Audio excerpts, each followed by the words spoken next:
Hi friends, कैसे आप लोग सोच रहे होंगे कि ये अपोजिशन पार्टी पार्लियामेंट में बजट को लेकर क्यों इतना बातचीत कर रही है। आप लोगों को ये बहुत मामूली चीज़ लग रही है। चलिए मैं भी आपको एक सिंपल सा कैलकुलेशन करके बताता हूँ। मान लीजिए आपकी कमाई जो है वो 100 रुपीज़ है। मैं भी आपको सिर्फ 100 रुपीज़ के हिसाब से कैलकुलेशन करके बता रहा हूँ। 100 रुपीज़ के ऊपर आपको गवर्नमेंट को टैक्स देना है 30%, जो आपका होता है 30 रुपीज़। ठीक है, आपके पास बच जाते हैं 70 रुपीज़। अगर आप 70 रुपीज़ में से अगर आपको कुछ सामान लेना होगा तो उस पर भी आपको 18% जीएसटी देना है।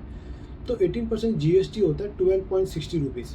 टोटल अगर आप अमाउंट करोगे, पहले आपने 30 रुपीज़ दिया था, बाद में आपने 12.60 रुपीज़ दिया, टोटल अमाउंट हुआ इसका 42.60 रुपीज़। अगर आप टैक्स करोगे, पहले आपने 30% टैक्स दिया, बाद में आपने 18% जीएसटी दिया, टोटल इसका हुआ 48% टैक्स। ऑलमोस्ट आपकी आधी कमाई, ये 48% टैक्स देने के बाद आप गवर्नमेंट उसको लेकर क्या कर रही है, इसलिए पार्लियामेंट में इतना डिस्कशन हो रहा है। जो हमारे टैक्स ताई को बहुत मामूली चीज़ लग रही है। देखिए, ये मामूली चीज़ नहीं है। हम लोग जो है पैसा बहुत मेहनत से कमाते हैं, जो कि हमारी आधी कमाई गवर्नमेंट को टैक्स देने में जा रही है। जो आधी कमाई टैक्स देने के बाद भी हमको उस तरीके की फैसिलिटी नहीं मिल पा रही है, इसलिए ऑब्जेक्शन लिया जा रहा है।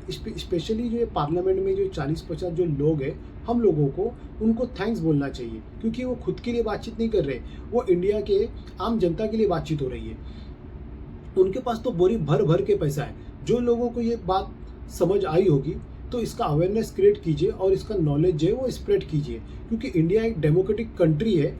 एट द एंड हम लोगों को इंडिया में ही रहना है, which is my beloved country. I love India.